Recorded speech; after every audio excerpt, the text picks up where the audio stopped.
또 이제 과일 조합도 굳이 좀 더 완벽한 소화를 위해서 말씀을 드리자면 일주일이나 3일 안에도 몸이 달라지는 경험들을 하십니다.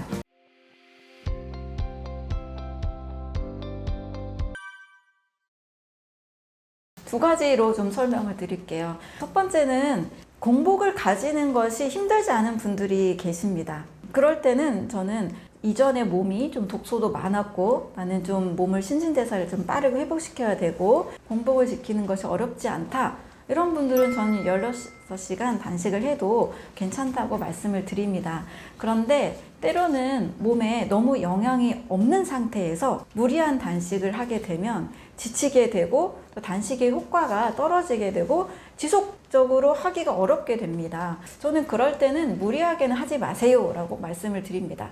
많은 분들은 이제 상담을 하다 보면 의지력의 상태가 다 다르고 또 이걸 잘 활용하는 응용력의 상태가 많이 다른 걸 볼 수 있는데요. 그래서 보통으로는 제가 무리하게는 하지 마시고 아침 식사는 과일로 드시면서 이것은 간세포에 영양도 공급해주고 아침 활동을 할 수 있는 에너지도 주고 단 공복을 유지하는 것처럼 소화기를 무리하게 움직이지 않기 때문에 저는 간헐적 단식과 같은 효과가 있습니다 라고 말씀을 드립니다. 그래서 할 수 있는 분들은 뭐 해도 큰 무리가 없겠지만 그래도 저는 아침 식사를 과일로 드시면서 지속적으로 꾸준한 아침 습관을 만드는 것이 막 의지가 있을 때는 뭐 공복 유지했다가 또 의지가 또 약해지면 또 음식 먹었다가 이걸 반복하는 것보다는 이게 더 좋다라고 말씀을 드립니다. 네, 우리 한국인들은 맵고 짜고 자극적인 한식 식사를 한 뒤에 시원한 과일을 먹는 식후 과일 디저트 습관이 있습니다. 네, 물론 이제 입안을 좀 맑게 하고 달콤하니까 식후에 꼭 과일을 드시는데요. 자, 이렇게 드실 경우에는 과일의 좋은 효과를 절대로 보기가 어렵고 오히려 장기화된 습관일 경우에는 가스가 차고 지방간이 생길 수 있는 부작용도 있습니다. 식후에 과일을 드시는 습관은 자제해 주시고 이 과일을 순서만 바꾸면 굉장히 약이 되는데요. 식전에 또는 아침 공복에 드시는 것을 추천을 드립니다. 이렇게 순서 하나만 바꿔도 이렇게 몸이 달라져요 하는 분들이 굉장히 많이 계십니다. 특히 아침, 점심, 저녁 삼시세끼를 모두 밥이나 빵 같은 탄수화물 위주의 식사를 하셨던 분이 아침 식사를 과일로 바꾼 뒤에는 너무 속이 편해요. 피곤이 줄었어요. 눈이 맑아요. 어깨가 가벼워요. 소화가 잘 돼요. 화장실에 잘 가요. 피부가 맑아져요. 아주 좋은 그 효과들을 많이 이야기해 주시는데요. 그 이유는 아침 공복에는요.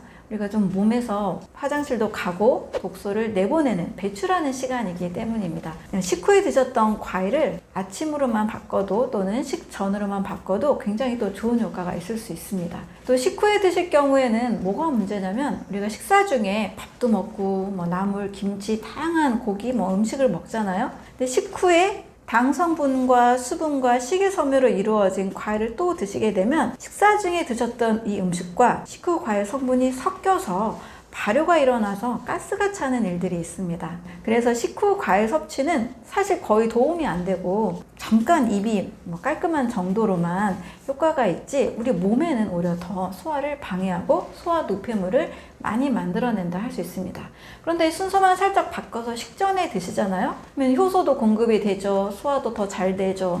또 식사의 전반적인 양도 좀 줄여주기 때문에 과식하지 않게 되는 효과가 있습니다. 그래서 훨씬 좋은 효과가 있는 것은 식후 과일이 아니라 식전 과일, 아침 공복 과일입니다. 순서 하나만 바꿔보셔도 좋은 효과가 있으니까요. 꼭 한번 실천해 보시면 좋겠습니다.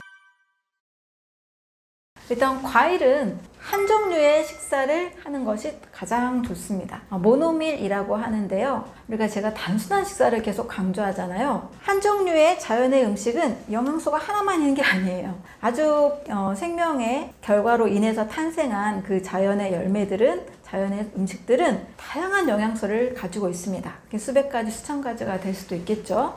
또 자연의 과일, 채소 이런 성분들에는 그 열매가 꼭 가져야 되는 유익한 또 미생물을 또 가지고 있습니다. 그래서 한 종류를 먹어서 음식이 가지고 있는 영양을 다 흡수하는 것, 그것을 위해서는 일단 한 종류가 제일 좋습니다. 그런데 이 한 종류만 먹으면 조금 심심하니까 제가 아침 과일로 세 종류까지 추천을 드리는데요. 하나 다 드시고 그 다음 과일 드시는 것이 훨씬 더 완전한 소화가 될 수가 있습니다. 그래서 동시에 이것저것 드시기보다는 사과를 다 드시고 복숭아를 다 드시고 그다음 블루베리를 다 먹는 이런 조합으로 드시면 좋습니다. 특히 소화가 또 떨어지는 분들은 꼭 30분 과일의 소화 속도인 30분 휴식 후에 드시는 것도 좋습니다. 또 이제 과일 조합도 굳이 좀 더 완벽한 소화를 위해서 말씀을 드리자면 단맛끼리의 과일 조합은 괜찮고요. 단맛과 신맛도 괜찮습니다. 단 기름기가 많은 과일 있죠? 아보카도 같은 과일 따로 드시는 것이 좋고,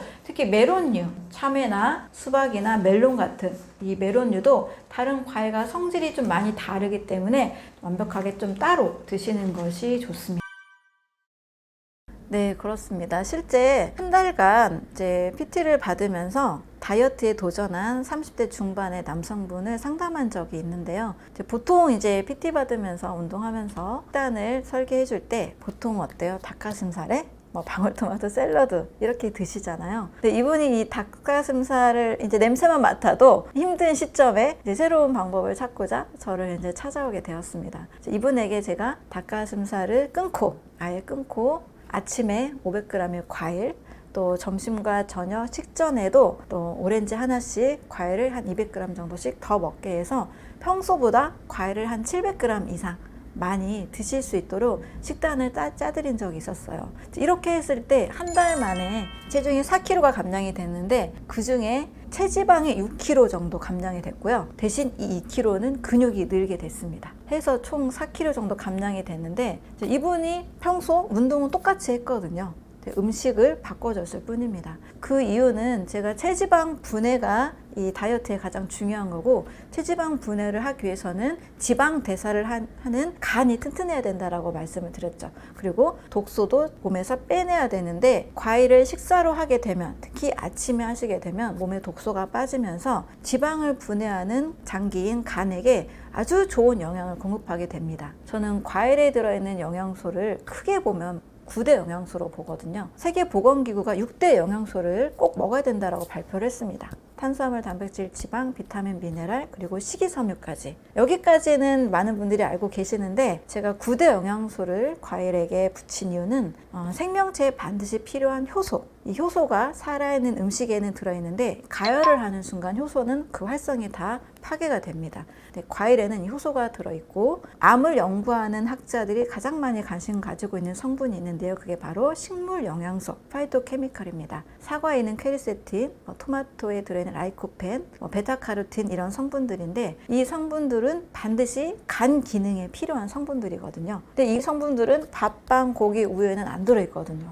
닭가슴살에도 안 들어있습니다. 이 성분들은 오로지 과일과 그리고 야채를 통해서만 섭취를 할 수 있는데, 이것들을 먹게 되니 간 기능이 좋아져서 지방이 빠르게 분해가 되었고, 똑같은 운동량이라 할지라도 더 빠른 체중 감량이 일어나고 또 근육은 더 증가하게 되는 이런 결과들이 있었던 거죠. 그리고 마지막 영양소는 수분, 90%가 수분이기 때문에 과일의 수분은 절대 맹물이 아닙니다. 다양한 영양소가 함께 들어있는 수분이 되는 거죠. 이렇게 해서 9대 영양소를 가진 과일을 먹었을 때 훨씬 더 몸이 건강하게 되면서 불필요한 체지방과 독소는 빠지게 되는 너무 좋은 효과가 있습니다. 굉장히 많죠. 특히 이제 과일 하면 달잖아요. 그래서 과당이 또 간에서 바로 지방으로 전환된다라는 주장을 하시는 선생님들의 의견을 들어가면서 저에게 많은 이제 질문들을 합니다. 우리가 가지고 있는 상식, 오래된 상식을 바꾼다는 게 진짜 어려운 것 같고요. 또 현대 영양학의 좀 맹점이라고 할 수 있는 게 보면 성분의 영양학에 집중해 있고 어떤 생명이 담긴 영양학과는 아예 차별을 하지 않습니다. 우리가 몸에 해롭다고 하는 그런 과당은 인공적으로 만든 액상 과당 이런 성분들이고요. 과일에 들어있는 과당은 화학 구조가 비록 똑같을 수는 있지만 과일의 과당은 우리가 먹어서 간에서 바로 사용할 수 있는 성분들입니다. 액상 과당과 아예 질적으로 다르죠. 또 과일을 먹을 때는 과당만 먹는 것이 아니라 과일을 이루고 있는 당은 포도당, 과당, 자당 세 가지 당이 있고 그 안에 식물 영양소나 효소나 또 식이섬유, 수분이 가득 들어있기 때문에 절대 몸에서 식사로 먹었을 때 이것이 축적이 되지 않습니다. 물론 밥을 많이 드신 다음에 식후에 또 과일을 드시게 되면 불필요한 당을 더 많이 먹게 되기 때문에 축적될 수 있겠죠.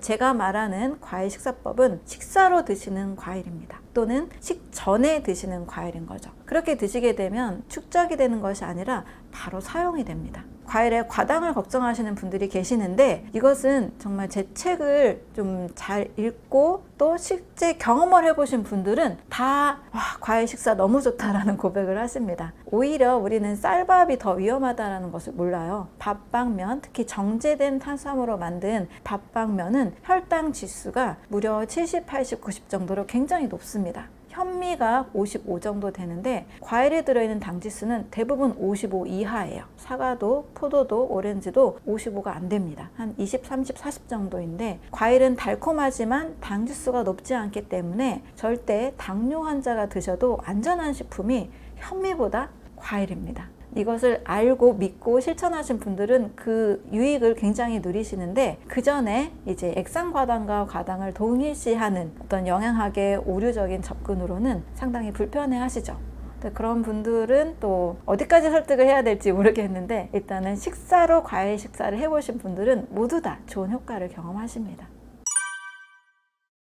그런 분들에게 제가 약간 상대적인 관점으로 좀 말씀을 드리는데요. 물론 과거에 비해서 토양도 산성화가 돼 있고 오염도 돼 있고 어떤 경우는 비타민C가 50분의 1로 줄어 있다 이런 비교들을 하시면서 그렇게 말씀해 주시기도 합니다. 저도 너무 인위적으로 어떤 스테비아를 바로 이렇게 줘서 만든 그런 과일들도 있잖아요. 너무 지나친 인위적인 그런 과일까지는 추천하지는 않고 그래도 이왕이면 유기농이 제일 좋지만 보통의 그냥 과일들 있잖아요. 그렇게까지 많이 달거나 그렇게까지 문제가 있는 것 같지는 않습니다. 하지만 그래도 걱정이신 분들은 우리가 어떤 자연식을 선택할 때 보면 정말 모든 이 속세의 삶을 끊고 자연으로 산이나 바다나 섬으로 가신 분들이 계세요. 그런 분들은 정말 유기농으로 좋은 것을 드실 수 있겠지만 이렇게 도시 생활을 하는 일반인, 직장인, 현대인들은 그렇게 살 수가 없습니다. 그래서 이렇게 질문을 드려요. 그동안 라면도 드시고 햄 종류 드시고 과자나 빵이나 가공식품 첨가물 많이 드셨잖아요. 그런데 바로 우리가 쓰러지거나 바로 병에 걸리진 않아요. 다만 서서히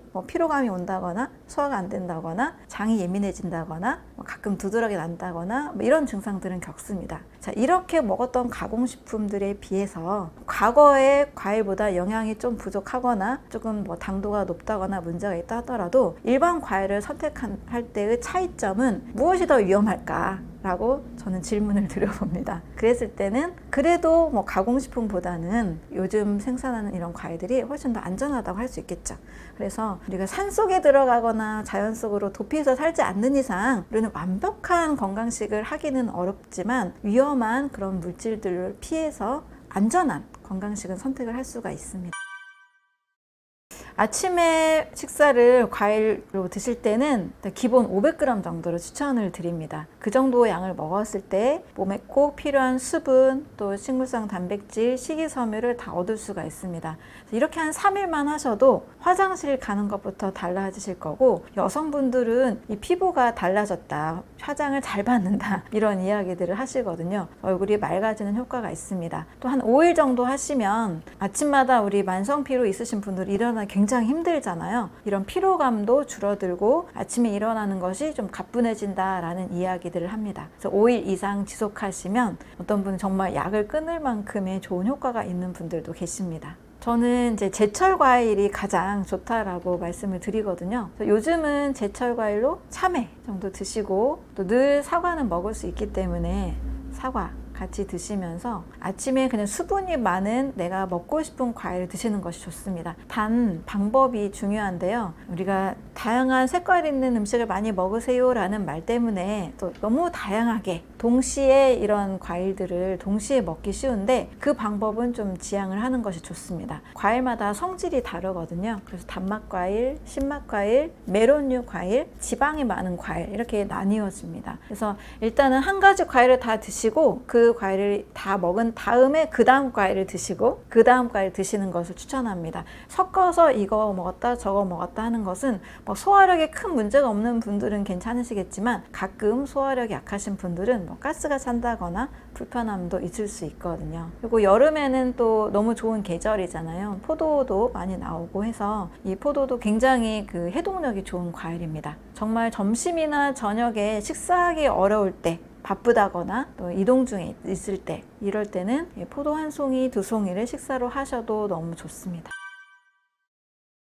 항상 저는 자연의 질서라는 개념에서 생각을 합니다. 가장 좋은 거는 유기농인 과일이 제일 좋겠죠. 인위적인 화학 비료 쓰지 않고 또 지나친 당분을 주입하지 않은 가장 자연스러운 상태의 과일 첫 번째 제일 좋습니다. 근데 저도 유기농만 먹고 유기농만 챙기기에는 이것도 상당히 많은 에너지와 또 비용이 소모가 되기 때문에 꼭 그렇게 실천하지만은 않습니다. 근데 유기농을 먹을 수 있으면 먹되 그래도 일반적으로 판매하고 있는 제철 과일이 있죠. 제철 과일 위주로 과일 식사를 하는 것을 추천을 드립니다. 요즘 스테비아나 여러 당분을 추가적으로 더 넣어서 너무 달게 만든 과일 먹어보면 과일인데도 마치 과당 음료를 먹는 그런 기분이 들거든요. 그래서 저도 그런 과일은 추천하진 않습니다. 무조건 저는 인위적인 것은 좀 배제하는 편입니다. 하지만 이제 자연스러운 상태, 유기농이나 일반 제철에 나오는 과일을 드시게 되면 과일의 당분은 세 가지로 구성이 되어 있습니다. 포도당, 과당, 자당인데요.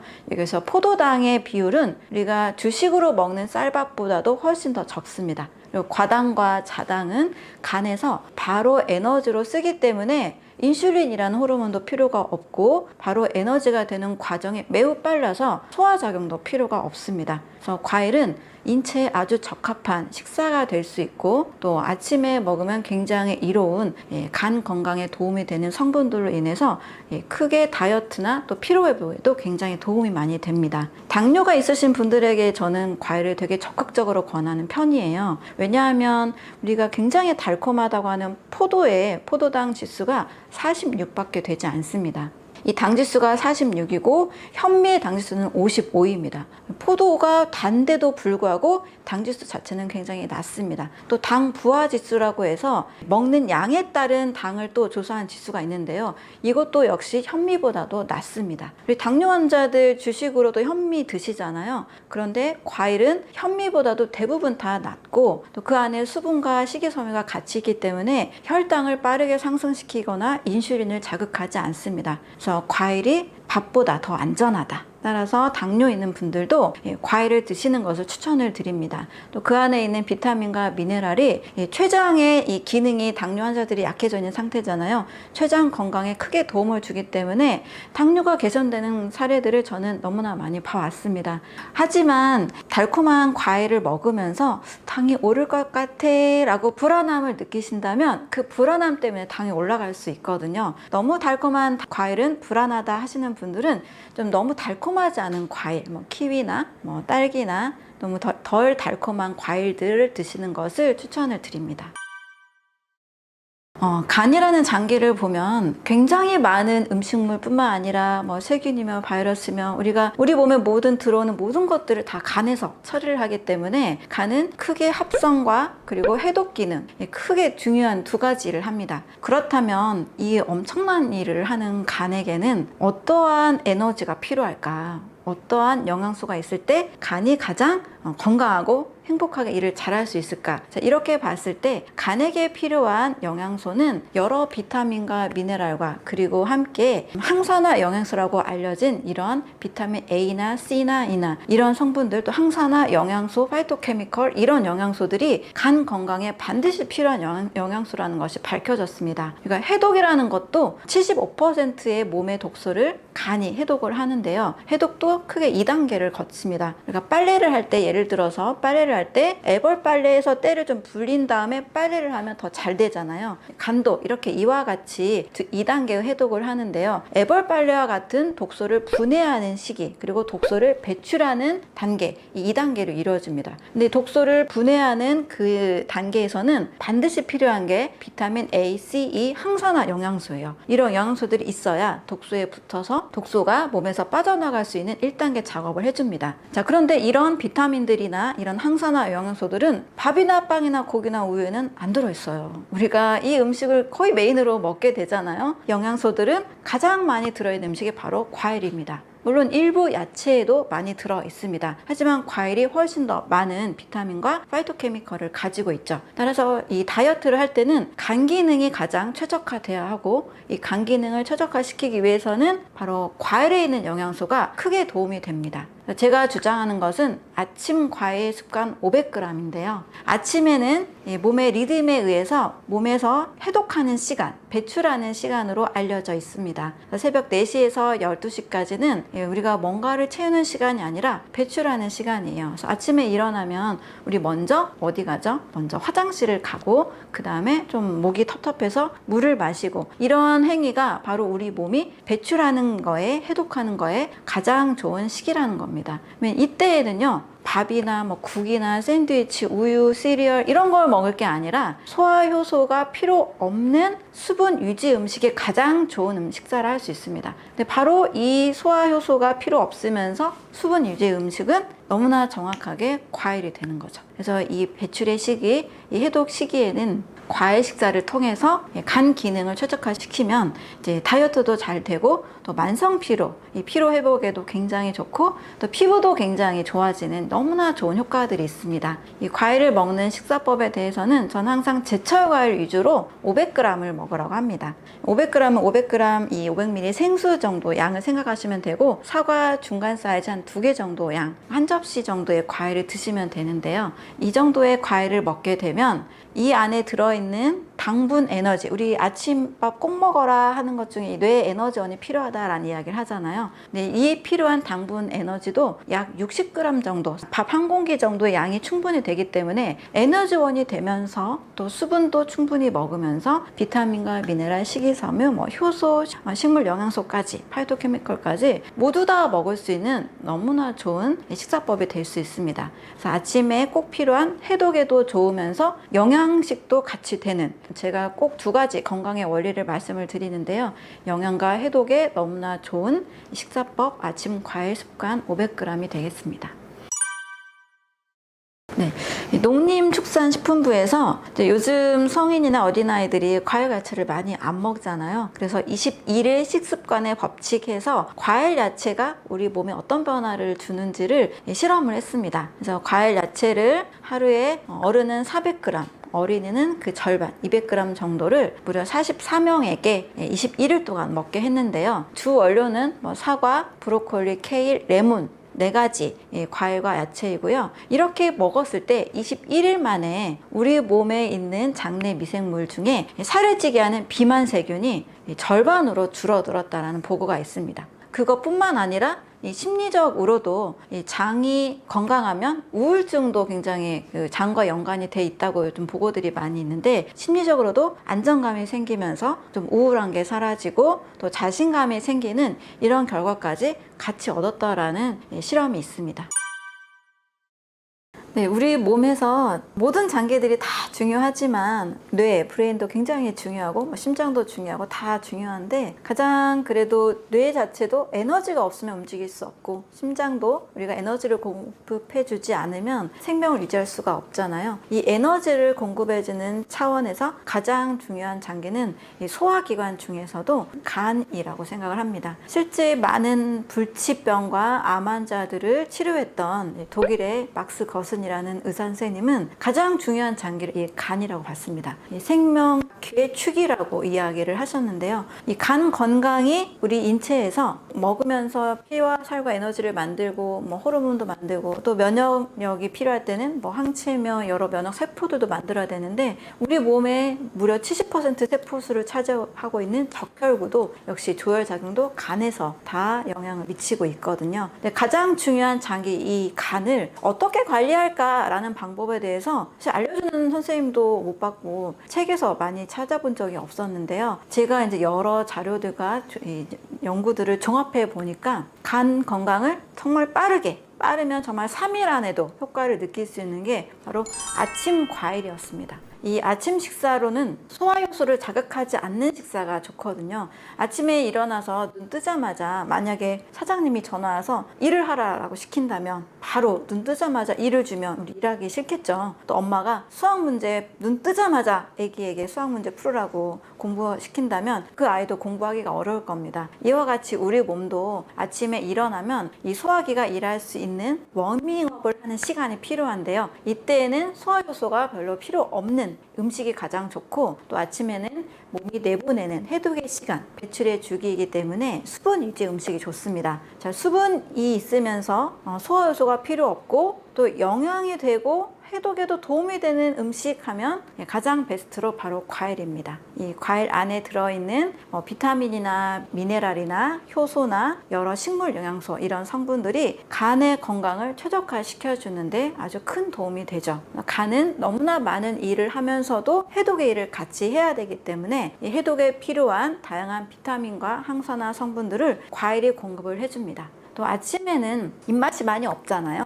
뭔가 이렇게 씹고 뭐 이렇게 소화시키고 이럴 시간도 많이 없습니다. 또 음식을 막 조리하고 국을 끓이고 찌개를 할 시간도 많이 없는 상태죠. 이때 그냥 씻어서 잘라서 먹기만 하면 되기 때문에 굉장히 간편한 아침 식사가 될 수 있습니다. 어머니들이 이제 아침 제 강의를 들으시고 나서 너무 이 식사로부터 해방감을 느끼고 있다. 너무 자유롭다. 그리고 아이들이 오히려 더 건강해지고 있다라는 이야기를 합니다. 성장기 어린아이 하면은 엄마들 굉장히 신경을 많이 쓰잖아요. 또 성장기 하면 뭐 단백질 이런 것도 이야기를 같이 굉장히 신경 쓰고 있는 부분인데 아침부터 막 고기 먹고 아침부터 뭐 밥 먹기 싫은 아이 막 밥 먹이고 굉장히 어렵잖아요. 근데 과일로 바꿔줬을 때 오히려 간 기능이 강화가 되면 면역력이 같이 올라갑니다. 그래서 아이들이 면역력이 올라가면서 또 해결이 되는 게 뭐냐면 면역이 올라가면 감기 안 걸리고 감기 안 걸리면 염증이 없기 때문에 키가 잘 자랍니다. 엄마들의 꿈이잖아요. 감기 안 걸리고 키가 잘 자라는 거. 그래서 아침 식사로 어린이나 또 엄마들이나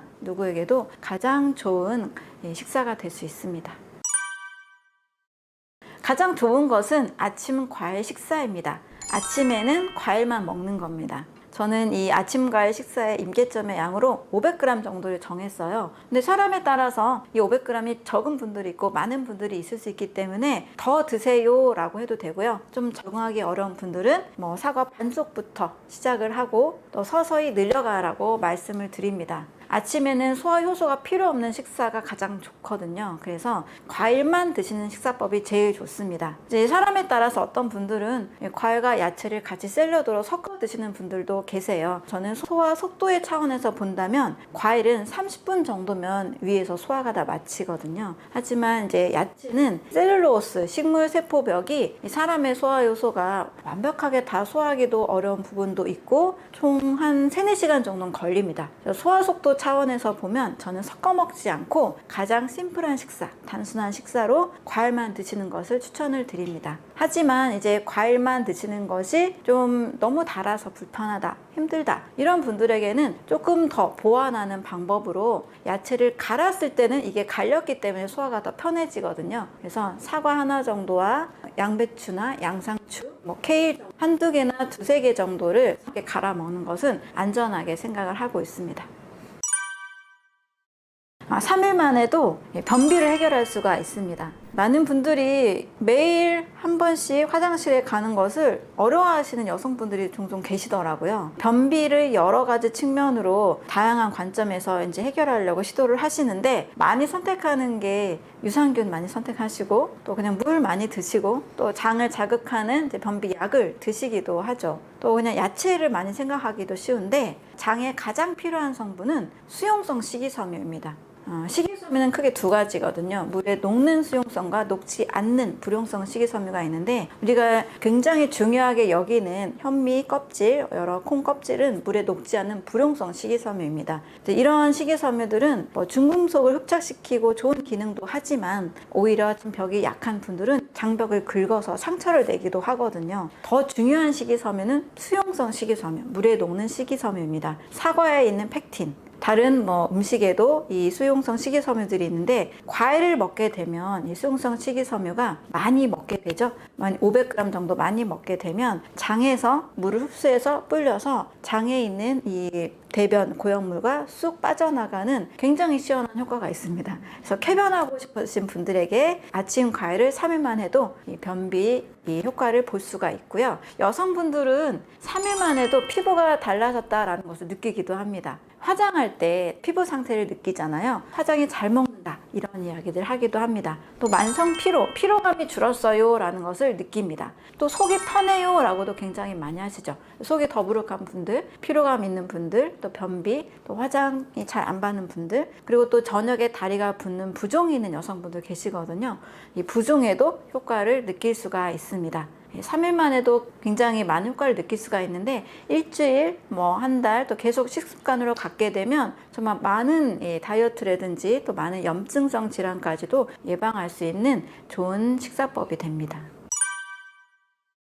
네, 아침 식사로 좀 간편하게 빵이나 우유에 시리얼 이렇게 드시는 분들 계시는데요. 빵만 생각해 보면 빵에 있는 영양소 뭐가 있을까요? 대부분 탄수화물이고 또 이제 포도당으로 바뀝니다. 포도당이란 당분 에너지원 한 종류밖에 없고, 우유나 시리얼에도 포도당, 칼슘, 단백질 이 정도 영양소를 얻을 수 있는데요. 이에 비해서 아침 과일을 먹게 되면 한두 가지가 아니라 저는 500가지 이상의 영양소를 먹는 효과가 있다라고 자신 있게 말씀을 드릴 수가 있습니다. 그 이유는 이 과일을 크게 큰 영양소로 구분을 해보면 사과 하나만 봐도 100g의 사과 안에는 탄수화물과 단백질과 지방이 모두 다 같이 있고요. 비타민과 미네랄도 수십 종이 있습니다. 거기에 사과의 식이섬유까지, 그리고 사과 자체는 이제 살아있는 상태이기 때문에 사람에게 반드시 필요한 효소도 같이 있고, 또 암 예방에 도움이 되는 여러 항산화 영양소들이 같이 있습니다. 사과 하나는요, 비타민C 1500mg 이상의 효과가 있다라고 알려져 있어서 염증을 예방하거나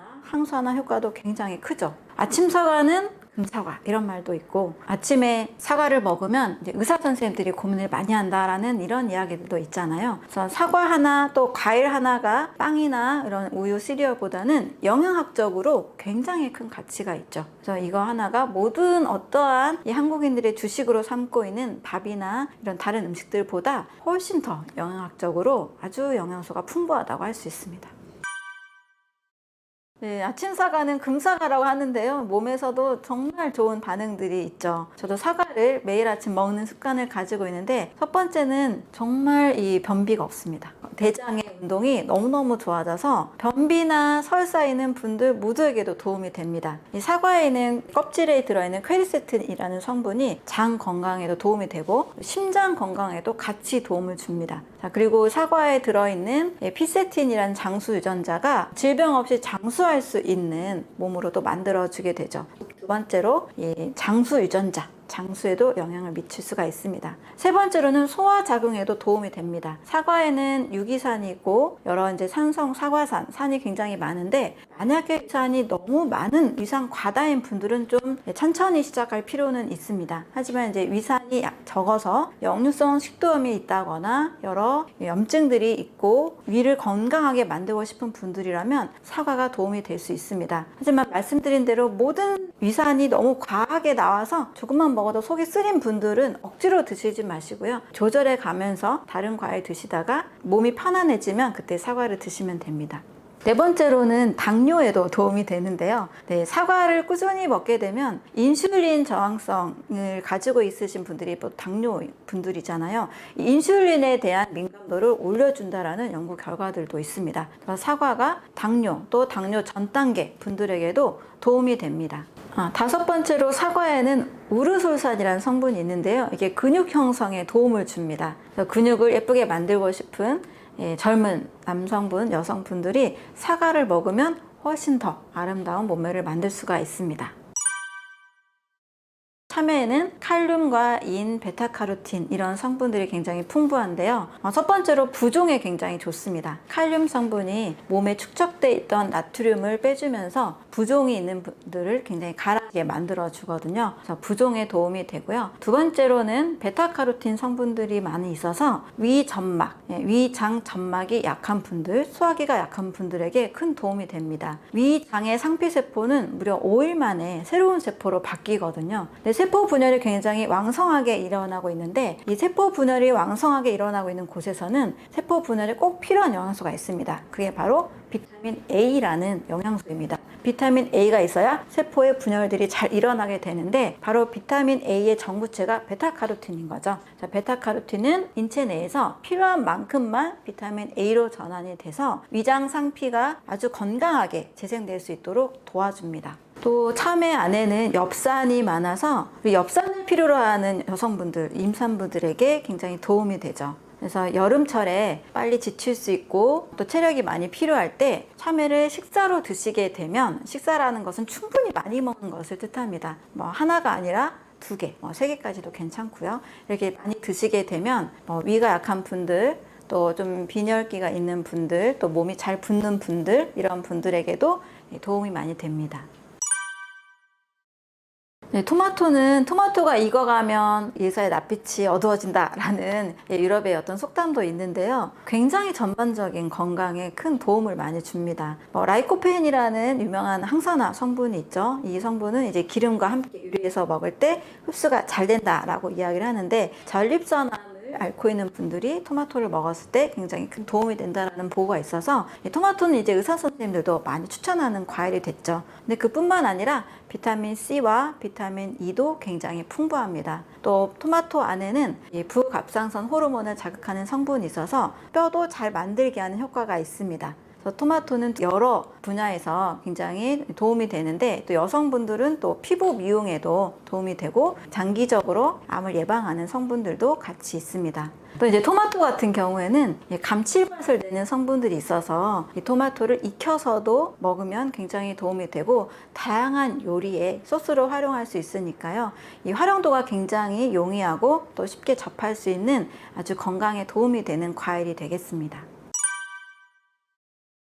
토마토를 먹는 방법은 다양한 방법이 있는데, 이 방법에 따라서 효과에 좀 차이는 있을 수 있지만, 저는 항상 모든 건강식은 맛있어야 하고 오래 지속 가능해야 된다라는 생각을 가지고 있습니다. 토마토를 한 3가지 정도로 먹을 수 있는 방법을 말씀을 드리겠습니다. 첫 번째는 그냥 씻어서 잘라서 생으로 먹는 방법이에요. 우리 예전에 보면 설탕을 뿌려서 먹기도 했잖아요. 설탕은 당 성분을 많이 먹을 수 있기 때문에 그것은 추천하지 않고, 가장 첫 번째는 그냥 생으로 먹는 것, 잘라서 또 방울토마토 형태, 작은 형태로도 먹는 것, 그냥 기본적인 그냥 식사죠. 두 번째로는 토마토의 암을 예방한다라는 라이코펜은 기름에 더 흡수가 잘 된다고 하죠. 그래서 안전한 기름과 함께 볶아서 같이 먹는 방법, 또는 다른 요리에 으깨서 소스처럼 활용하는 방법이 있습니다. 세 번째로는 장기적으로 먹었을 때 맛도 있고 또 배도 부른 이 주스인데요. 토마토하고 당근을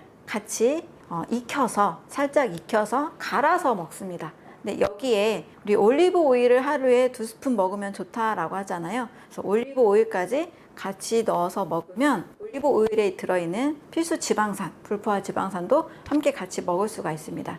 당근과 토마토 주스, 그리고 올리브 오일까지 같이 넣어서 먹는 방법도 있습니다. 이렇게 3가지 방법으로 이 토마토를 좀 다양하게 드시면 건강에 도움이 될 수 있습니다.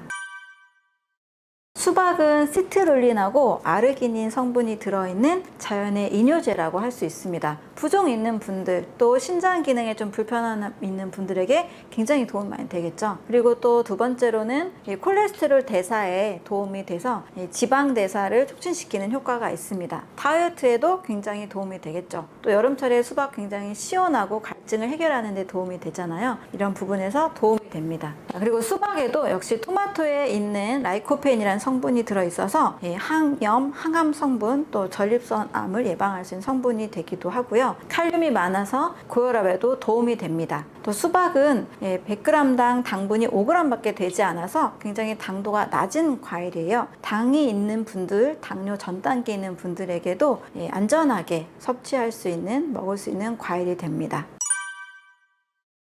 바나나는 굉장히 우리가 이제는 구하기 쉬운 과일이 됐죠. 운동선수들이 운동 전후에 먹을 정도로 굉장히 근육 형성과 근육 파열을 막는 데 있어서 도움이 되는 성분입니다. 그래서 운동하는 분들 꼭 반드시 챙겨 드시면 굉장히 좋습니다. 또 바나나는 정말 좋은 성분이 제가 너무 추천하는 게 바나나 속에 들어있는 베타카로틴이라는 성분이에요. 이 성분은 위 점막이 약한 분들의 위장 상피세포를 빠르게 분열할 수 있게 도와주는 성분입니다. 바나나를 아침마다 드셨을 때 한 달 만에 역류성 식도염이 좋아지신 분들도 계셨거든요. 그래서 위가 약한 분들에게 바나나는 아주 도움이 많이 됩니다. 또 다이어트에 있어서도 포만감을 주면서 에너지는 굉장히 많이 공급해 주기 때문에 다이어트 하시는 분들에게도 너무나 좋은 과일이 될 수가 있습니다. 또 바나나에 있는 트립토판 성분이 세로토닌 호르몬의 원료가 되거든요. 세로토닌이라는 호르몬은 편안한 집중력을 주는 행복 호르몬입니다. 너무 자극적이지도 않고 또 너무 처지지도 않게 안정적인 호르몬이라고 하는데요. 이 호르몬의 원료인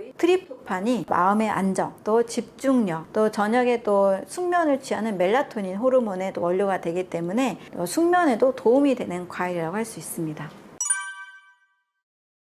네, 과일을 먹는 이제 두 가지 방법을 좀 설명을 드릴게요. 과일은 과일 자체로 씻어서 잘라서 씹어 먹는 것이 사실은 첫 번째는 제일 좋습니다. 그런데 이게 먹기 어려운 분들이 계세요. 치아가 좀 약하다거나 치아 치료를 받았다거나 또 도저히 씹기 싫어하는 어린아이들, 또 좀 어르신들, 이럴 경우에는 과일을 못 먹느냐? 그건 아니죠. 과일을 갈아서 먹는 방법이 있습니다. 주의할 점은 과일을 갈면 일단 갈았기 때문에 빠르게 마실 경우 당분의 흡수율은 높아질 수밖에 없습니다. 그래서 과일을 갈 때는 조심해야 될 점이 야채와 함께 갈고 또 수분을 같이, 물을 같이 섞어주는 것이 안전하게 먹는 방법이라고 할 수 있습니다. 또 모든 과일과 과일을 같이 가는 것보다 사과는 양상추나 양배추, 토마토 정도 당분이 적은 것, 또는 당근, 이렇게 짝을 짓고 바나나도 역시 당분이 적은 야채를 위주로 함께 가는 것이 좋습니다. 이렇게 먹을 경우에는 마시는 편리함이 있으면서도 어린아이도 먹기 쉽고 또 어른들도 마실 수 있는 장점이 있죠. 하지만 몽땅 모든 과일들을 갈아서 먹는 것을 추천하지 않습니다. 한 가지 더 덧붙이자면 바나나 같은 경우에는 두유하고도 굉장히 잘 어울립니다. 두유와 바나나를 갈아서 먹게 될 경우 굉장히 고소하고 또 그렇게 당도가 높지 않으면서도 오래 가질 수 있는 과일 습관이 될 수가 있습니다. 이렇게 당도가 높지 않은 형태로 갈아서 먹는 방법을 응용하시면 과일을 지속적으로 오랫동안 먹을 수가 있습니다. 네, 식후에 과일을 드시게 되면 식사 중에 드셨던 많은 음식들과 과일의 성분이 섞이게 되면서 발효를 일으킵니다. 우리 식사할 때 밥도 드시고 김치도 드시고 나물도 드시고 고기류, 생선류 여러 음식을 드시잖아요. 이미 우리 위 속에는 다양한 음식들이 복합적으로 있습니다. 이거를 열심히 이제 소화를 하고 있는 중에 또 과일을 드시게 되면 과일에 들어있는 당분이 또 섞이게 되고 과일에 들어있는 식이섬유가 또 섞이게 됩니다. 특히 이제 과일에 있는 당분과 이미 들어있던 위 속에 있는 나물이나 김치의 식이섬유가 만나게 되면 소화가 되는 것이 아니라 발효가 일어납니다. 우리가 밖에서 만들어진 발효 음식을 먹는 것은 도움이 되는데요. 내 몸속에서 발효가 일어나는 것은 좋은 것이 아닙니다. 가스가 차고 소화가 안 되고 있다는 뜻입니다. 따라서 식후에 먹는 과일은 발효를 일으키므로 이 가스나 이런 것들이 내 몸에서는 또 알코올로 변하는 느낌으로 인식을 하기 때문에 간 수치가 올라가기도 합니다. 그래서 때로는 나는 술을 전혀 안 먹는데도 간 수치가 높아요 하시는 분들의 식습관을 여쭤보면 식후에 꼬박꼬박 과일을 드시는 분들이 계시더라고요. 그래서 식후에 과일은 소화를 방해하므로 발효를 일으키므로 좋지 않다라고 할 수 있습니다. 이 과일에 들어있는 성분들이 지방을 분해하는 이 성분을 굉장히 많이 가지고 있습니다. 근데 직접적으로 지방을 녹여주는 것은 아닙니다. 우리가 지방을 대사한다는 것은, 지방을 분해한다는 것은 간이 하는 일입니다. 네, 간에서는 리파제라는 이 소화 효소의 원료가 되는 성분들을 만들기도 하고, 또 이 췌장이 리파제를 만들 때 그것들을 도와주는 역할을 하기도 하는데요. 바로 이 간이 지방을 대사하고 분해하는 일을 하기 때문에 과일을 먹었을 때 간 건강에 도움이 되기 때문입니다. 어떻게 이 과일이 간 건강에 도움이 될까를 좀 설명을 드리면, 간은 2단계 해독 과정을 거칩니다. 1단계에서는 먼저 우리가 빨래도 애벌 빨래를 한 다음에 봄 빨래를 하듯이 먼저 독소를 불리는 1단계, 그리고 독소를 내보내는 2단계를 거칩니다. 근데 이 독소를 불려내는 이 단계에서 바로 비타민 A나 C나 라이코펜, 여러 베타카로틴 이런 항산화 이 성분들이 이 독소가 몸에서 간에서 배출될 수 있도록 불리는 역할을 하는데요. 바로 과일에 들어있는 성분들이 간 해독의 1단계를 도와주는 거죠. 따라서 내장 비만이 많은 몸일수록 몸에 축적된 지방이 많죠. 그래서 간 기능이 탁월하게 올라가야만 이 지방들을 분해해 줍니다. 그래서 간의 해독의 1단계에 도움이 되는 이 다양한 성분들이 과일에 들어있기 때문에 바로 과일을 많이 먹으면 먹을수록 이 간 해독이 좋아지고 또 지방 대사가 잘 되는 그런 여러 장점들이 있습니다. 네, 과일이 이제 다양한 색깔들을 가지고 있죠. 빨강색, 보라색, 노란색, 주황색, 이 다양한 색깔들은 바로 이 식물이 햇빛, 자외선으로부터 자신을 보호하기 위해서 만들어낸 색깔이고, 또 바로 이 식물 영양소라는 성분들이 굉장히 강력한 항산화 영양 성분이 됩니다. 근데 이것이 어디에 많이 들어있냐면 바로 껍질 아래에 많이 있습니다. 알맹이 속에 있는 양보다 껍질 아래에 있기 때문에 강력한 항산화 성분을 그대로 먹기 위해서는 껍질째 먹는 방법이 필요합니다. 특히 이제 사과는 더 껍질째 먹어야 되는 이유 중에 하나는 사과 속에 들어있는 이 퀘르세틴이라는 성분이 바로 장이나 심장 건강, 또 근육 건강에 매우 도움을 주는 성분이에요. 그래서 이 껍질을 깎고 먹는다는 것은 굉장히 중요한 영양소를, 이 보약 같은 영양소를 버리고 먹는 게 됩니다. 사과에 들어있는 퀘르세틴이라는 중요한 성분, 이 껍질에 있기 때문에 같이 드시는 것이 건강에 매우 좋습니다. 네, 우리나라에서는 과일이 식후 섭취하는 디저트로 많이 드시고 있습니다.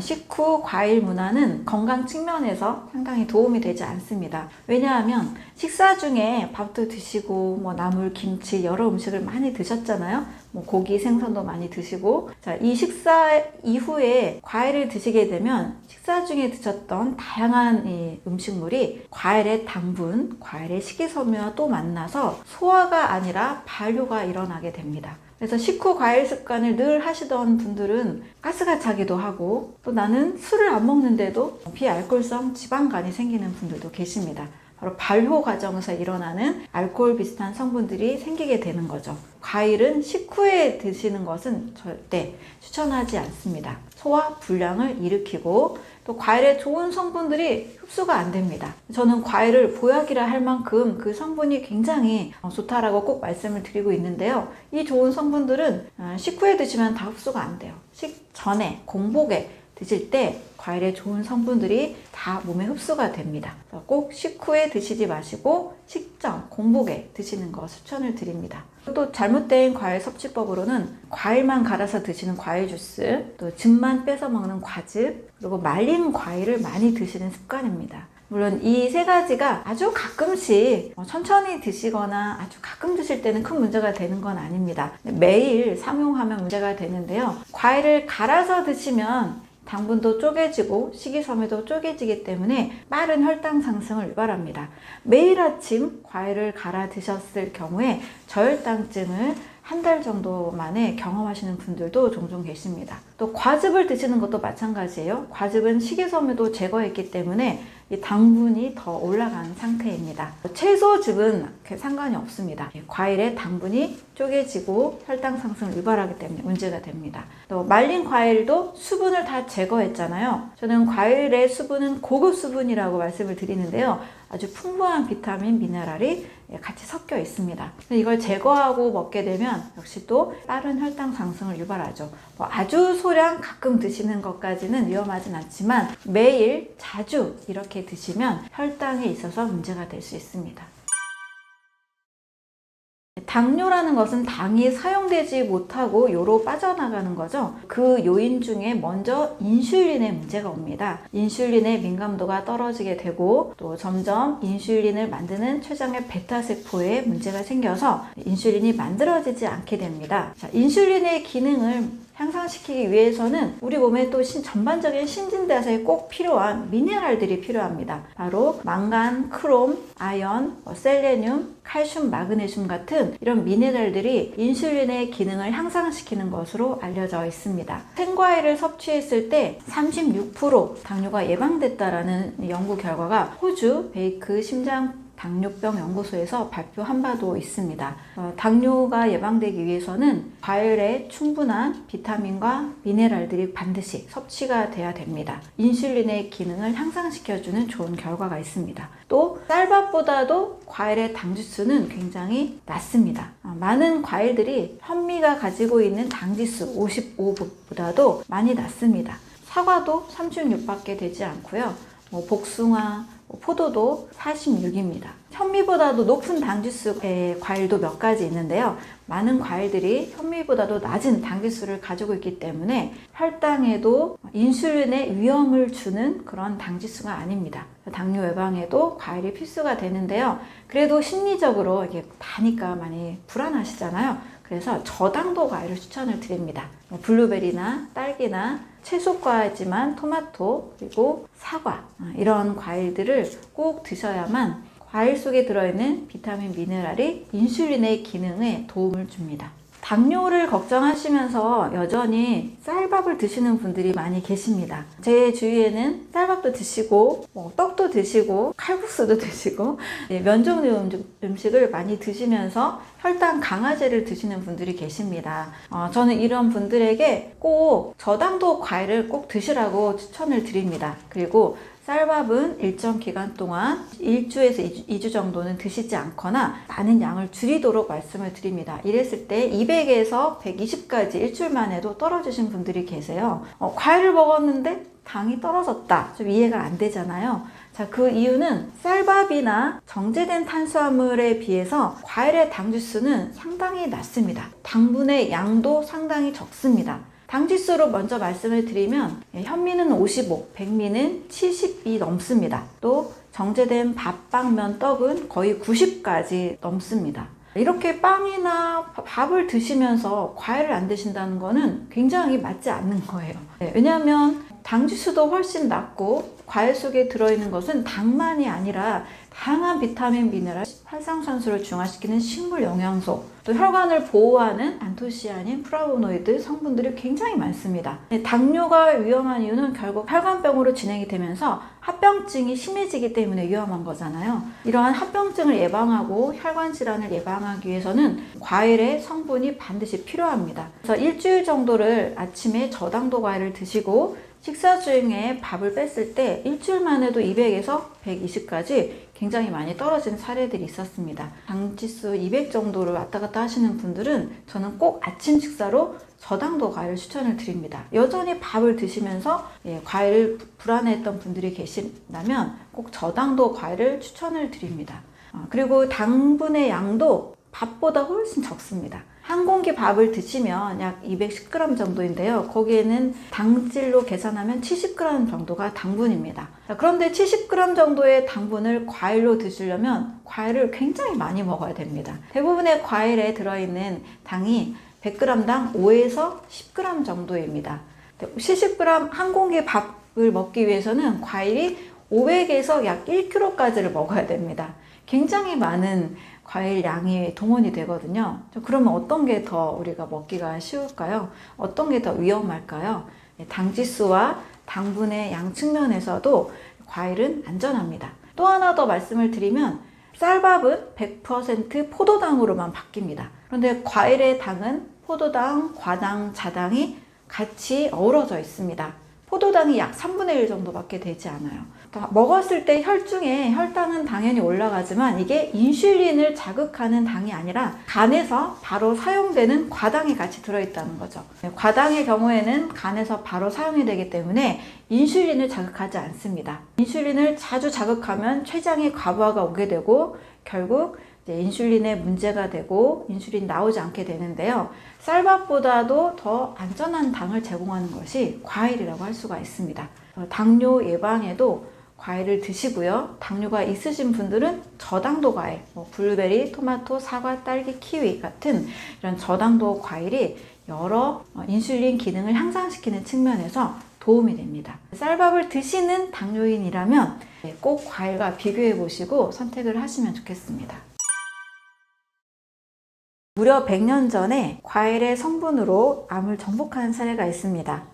독일의 의사 막스 거슨의 이야기인데요. 이 막스 거슨은 본인의 편두통을 치료하다가 소금기가 많이 들어있는 소시지와 빵이 이제 문제라는 것을 발견을 하고 음식을 바꾸게 됩니다. 사과를 먹었더니 본인의 편두통이 해결이 되는 거예요. 그래서 그것을 더 연구를 하다가 당시 많은 사람들이 겪었던 폐결핵이나 피부결핵이나 천식이나 알레르기 다양한 질환들을 치료하게 됩니다. 재미있는 사실은 하나의 질병을 고쳤는데 그것으로 인해서 연관적으로 생기는 다양한 질병들이 같이 치료가 되는 거예요. 한마디로 몸 전체가 좋아지다 보니까 여기저기 불편한 증상들이 해결이 되는 겁니다. 그런데 이렇게 전반적인 몸 전체를 치료한 그 핵심에는 바로 음식을 바꾼 거였습니다. 막스 거슨은 독일 사람인데요. 독일의 주식인 아주 짠 소시지 그리고 빵 위주로 식사를 하는 이런 사람들이 많이 이제 알레르기, 천식, 다양한 만성 질환이 생겼던 거죠.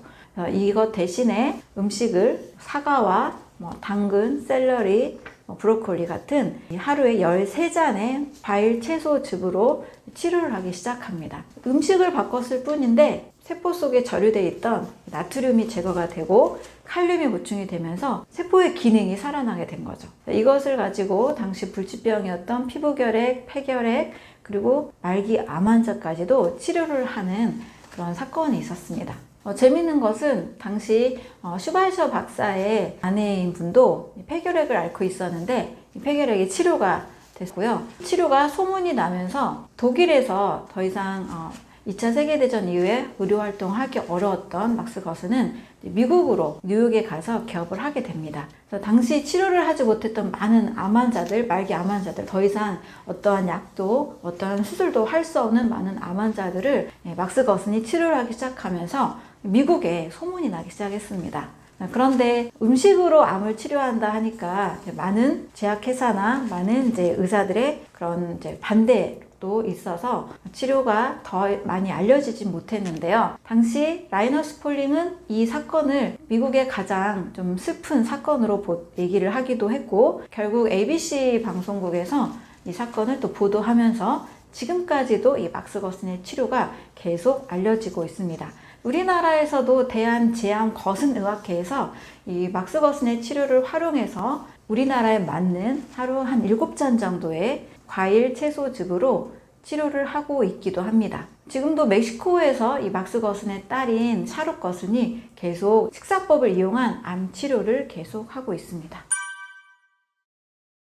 몸에 독소와 염증이 많은 분들, 또 살을 좀 빠르게 감량하고 싶으신 분들이라면 저는 새끼 과일 식사를 3일 정도 추천을 드립니다. 그 이유는 굉장히 빠른 독소 제거와 입맛의 변화가 있습니다. 그동안 가공식품도 많이 먹고 또 과식을 했더라면 내 몸에는 독소 축적이 많이 돼 있다라고 의심을 하시면 됩니다. 그런데 이 독소를 빠르게 제거하려면 일단 배출이 원활해야 되잖아요. 우리 몸의 이 소화기관들을 좀 다시 회복시켜주고 또 재생시켜주는 시간이 필요합니다. 근데 과일 식사를 하게 되면 밥이나 고기나 우유 이런 식사를 할 때에 비해서 소화하는 데 굉장히 무리가 없습니다. 그냥 거의 90%가 수분이잖아요. 그래서 소화도 굉장히 잘 되고 우리 몸의 오장육부가 쉴 수가 있습니다. 그리고 수분 위주 음식이기 때문에 아주 해독작용이 원활합니다. 또 과일에 있는 성분들은 제가 9대 영양소를 다 담고 있다고 말씀을 드리는데요. 세포에 꼭 필요한 아주 좋은 영양소를 잘 공급을 해줍니다. 환자들도 먹기가 좋은 식사가 바로 과일 식사입니다. 그래서 해독작용이 원활하고 또 세포에 좋은 영양을 공급한다는 측면에서 이 새끼를 과일 식사를 하시는 거 추천을 드립니다. 또 다이어트나 입맛의 변화를 원하시는 분들이라면 입맛이 굉장히 깨끗해집니다. 과일 자체가 깨끗한 음식이잖아요. 맑은 음식이기 때문에 그동안 첨가물에 의해서 단짠단짠이나 여러 가공식품에 의해서 길들여진 혀의 미각들이 살아나는 시간이 됩니다. 이후에 건강에 좋은 음식을 먹기에 굉장히 좋은 입맛으로 바뀌는 거죠. 굉장히 자극적인 음식, 맵고 짜고 단 음식을 먹으면 몸이 굉장히 불편해집니다. 이런 측면에서 클렌징을 좀 시도한다, 해독을 시도한다 이런 분들이라면 새끼 과일 식사를 3일 정도 하시는 것을 추천을 드립니다. 자가 면역 질환이 있는 분들이라면 과일을 하루에 2끼 정도 식사를 하시고 한 끼는 채소나 가벼운 식사를 하실 경우에 몸의 또 면역력이 굉장히 빠르게 향상이 되기도 합니다. 어떤 한 베체트병을 앓고 있던 분이 간단한 채소를 곁들인 새끼 과일 식사로 100일 만에 약을 줄이고 200일 만에 면역 억제제를 끊는 사례도 있었습니다. 우리 몸의 면역의 질서도 잡힌다는 측면에서 과일 식사를 추천을 드립니다. 농림축산식품부에서 총 22가족을 대상으로 3주 동안 천연 과일과 천연 채소를 가지고 임상 실험을 한 적이 있었습니다. 그랬을 때 대부분 이 비만 세균이 약 20% 이상 줄어들고 또 좋은 세균이 5% 이상 증가한 이 변화를 보게 됐습니다. 또 이 사람들이 느낀 변화는 변비가 있던 분들은 화장실을 잘 가게 됐고 설사와 복통이 있던 분들은 이것이 해결되는 모습을 보였습니다. 또 심리적으로도 굉장히 좋은 변화가 일어났는데요. 기분이 좋아지고 또 마음이 편안해지고 가족 관계도 굉장히 온화해지는 이런 경험들을 했다 그래요. 그 이유는 장이 좋아지다 보니까 장에서 이 세로토닌 호르몬이 이전보다 훨씬 더 잘 만들어진 거죠. 그래서 마음이 편안해지고 안정이 되고 또 자아 존중감도 늘어나는 이런 좋은 변화가 있었습니다. 사과의 경우 껍질을 깎아서 먹었을 때와 껍질째 먹었을 때 이 장 건강에 확연한 차이가 있는 것을 볼 수가 있습니다. 저도 어떨 때는 이 껍질이 너무 딱딱해서 벗겨서 먹어본 적이 있는데요. 화장실에 가는 이 속도에 큰 차이가 있더라고요. 껍질째 먹으니까 바로 이 껍질에 들어있는 이 식이섬유들이 장 점막을 바로 자극을 하고 장의 운동성을 증가시켜 줍니다. 하지만 이제 껍질을 벗긴 채 먹으면 아무래도 이 식이섬유가 부족하다 보니까 장을 자극하는 그것이 좀 줄어듭니다. 만약에 사과를 너무 많이 먹고 싶다, 장에 자극이 심해서 설사가 있다 이럴 때는 하나 정도만 껍질째 드시고 나머지는 깎아서 드셔도 무방합니다. 그만큼 장을 자극하는 장의 운동성에 큰 확연한 차이를 주는 것을 볼 수가 있습니다. 또 하나 이유가 있는데요. 과일은 햇빛을 받으면서 자신을 보호하기 위해서 보호 물질들을 만들어냅니다. 그것이 바로 항산화 영양소, 식물 영양소라고 하는데요. 대부분 빨갛고 아주 보라색이고 노랗고 색깔이 진할수록 이런 식물 영양소는 굉장히 그 양이 증가하게 됩니다. 그런데 만약에 껍질을 다 깎아서 먹으면 좋은 항산화 영양소를 버리고 먹는 셈이 되는 거죠. 몸에 항염작용과 항암작용하는 이 식물 영양소, 항산화 영양소를 함께 먹을 수 있다는 부분에서 껍질째 드시는 것이 좋습니다. 그렇다고 키위 껍질 같이 너무 불편한 것들 있잖아요. 수박 껍질 같은 거 이런 것까지 일부러 드실 필요는 없고요. 먹을 수 있는 수준의 껍질, 사과라든지 잘 씻은 복숭아라든지 이런 것들은 같이 드시는 것을 추천을 드립니다. 농약의 위험을 굉장히 크게 우려하시는 분들이 있으신데요. 아주 없다, 0%다라고는 말하기는 어려울 것 같습니다. 하지만 저는 과일에 사용하는 농약은 대부분 수용성이고 이 수용성은 물에 녹아서 다 씻어낼 수가 있습니다. 또 요즘은 이 농약을 씻어내는 방법으로 과일을 따로 세척하는 그런 세정제도 있고 또 밀가루나 이 식초 또는 소주를 사용해서 이 농약 성분들을 다 씻어내고 먹을 수가 있습니다. 과일 속에 과일에 사용하는 농약을 걱정하신다면 이런 생각도 한번 같이 해보셨으면 좋겠어요. 예전에 드셨던 가공식품, 여러 과자, 빵, 유통하는 그런 레토르트 식품이나 뭐 치킨, 피자, 햄버거 이런 것들 그냥 무심결에 많이 먹었잖아요. 뭐 라면이나 뭐 햄 종류도 많이 먹고 있습니다. 여기 들어있는 수백 가지 화학 물질은 안전하게 느끼면서 과일에 있는 이 농약을 위험하게 느낀다면 그것은 좀 맞지 않는 것 같아요.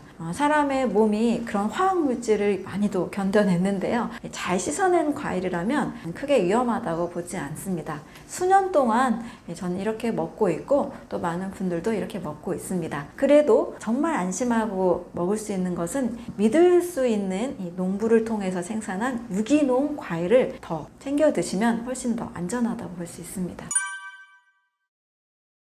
네, 액상과당은 옥수수에서 추출한 전분을 통해서 합성한 과당입니다. 액상과당은 우리 몸에서 초과적으로 음료수를 먹거나 어떤 가공식품을 먹을 때 상당히 초과된 당분을 먹게 됩니다. 밥을 먹고 음료수를 먹고 뭐 빵을 먹고 이런 식으로 초과된 이 액상과당은 인위적으로 만들어낸 과당이기 때문에 몸에서 다 사용되지 못하고 간에서 중성지방을 형성하기도 하고 또 몸에 여러 독소로 작용을 하게 됩니다.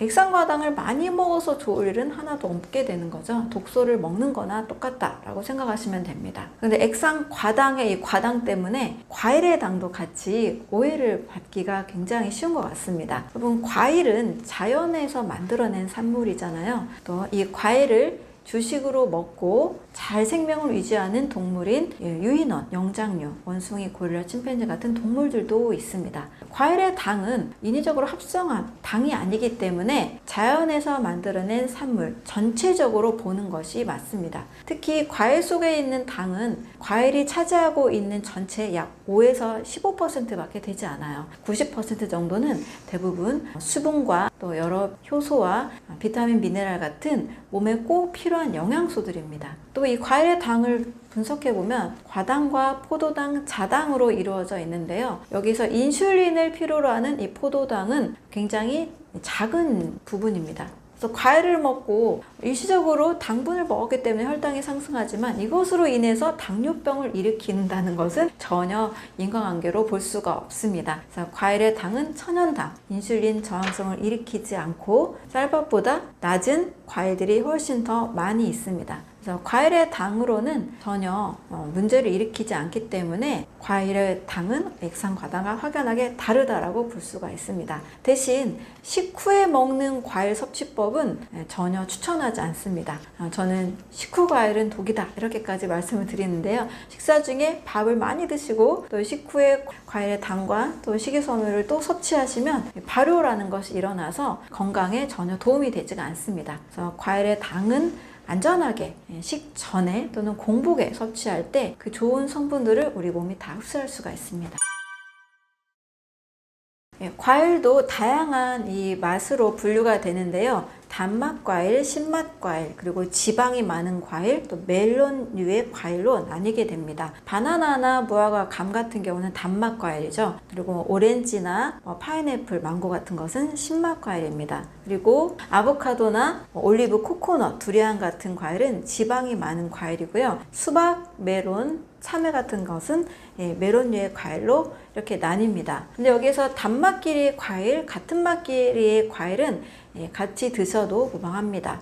또 단맛과 신맛 과일도 같이 드셔도 무방한데요. 메론류의 과일은 좀 단독으로 섭취하는 것이 좋고요. 또 지방이 많은 과일도 좀 단독으로 드시는 것이 소화에 더 좋습니다. 이 단맛, 신맛, 지방이 많은 과일, 메론류의 과일 다 섞어서 드시면 소화불량이 일어날 수 있고 가스가 찰 수가 있거든요. 항상 가스가 차고 소화가 잘 되지 않는 조합은 늘 선택을 하시지 않는 것이 좋습니다. 내 몸에서 잘 소화가 돼야만 그 영양소가 다 흡수가 되기 때문입니다. 너무 지나치게 섞어 드시는 것, 또 지방이 많은 과일, 메론류의 과일은 좀 따로 드시는 것, 너무 지나치게 다양한 과일을 섞어 드시는 것은 좋지 않고요. 또 지방이 많은 과일, 메론류의 과일은 좀 단독으로 드시는 것을 추천을 드립니다.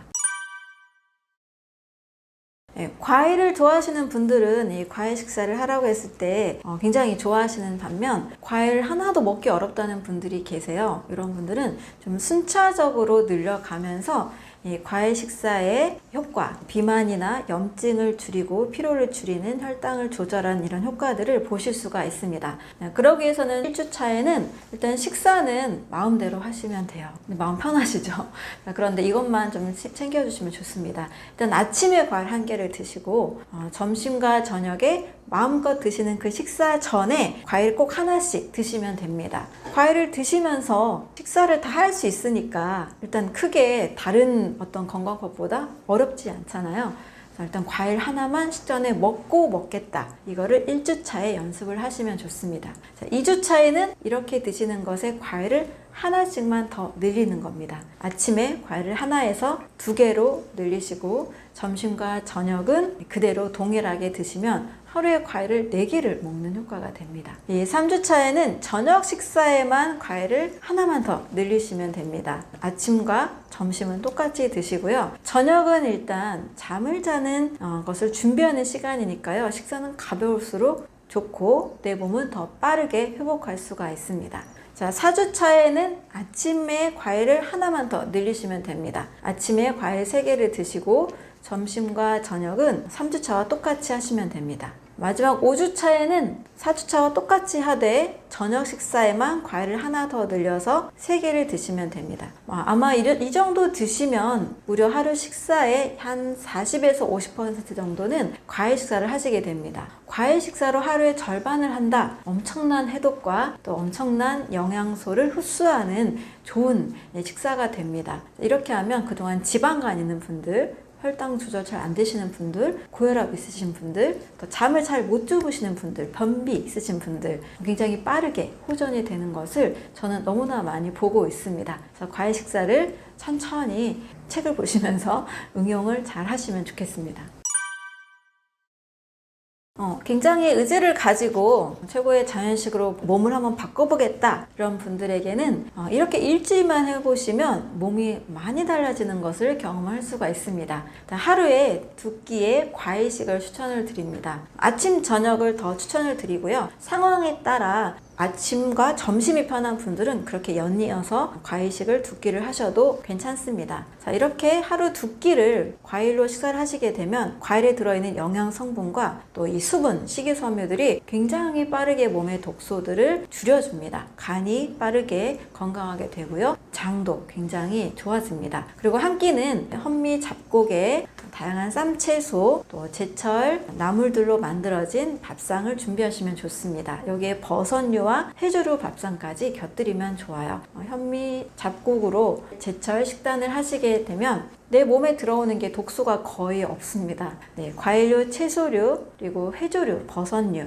여기에 씨앗류까지 같이 더한다면 아주 우리 몸에 꼭 필요한, 세포에 꼭 필요한 50종 이상의 영양소가 잘 공급이 되는 훌륭한 식단이라고 할 수가 있습니다. 마음먹은 분들은 이렇게 식사를 바꿔보시면 됩니다. 대신 이 현미 잡곡 식사를 하실 때는 반드시 이렇게 한번 입에 넣으시고 숟가락을 내려놓고 50번 이상 꼭꼭 씹어 드시는 것을 반드시 실천하시면 좋습니다.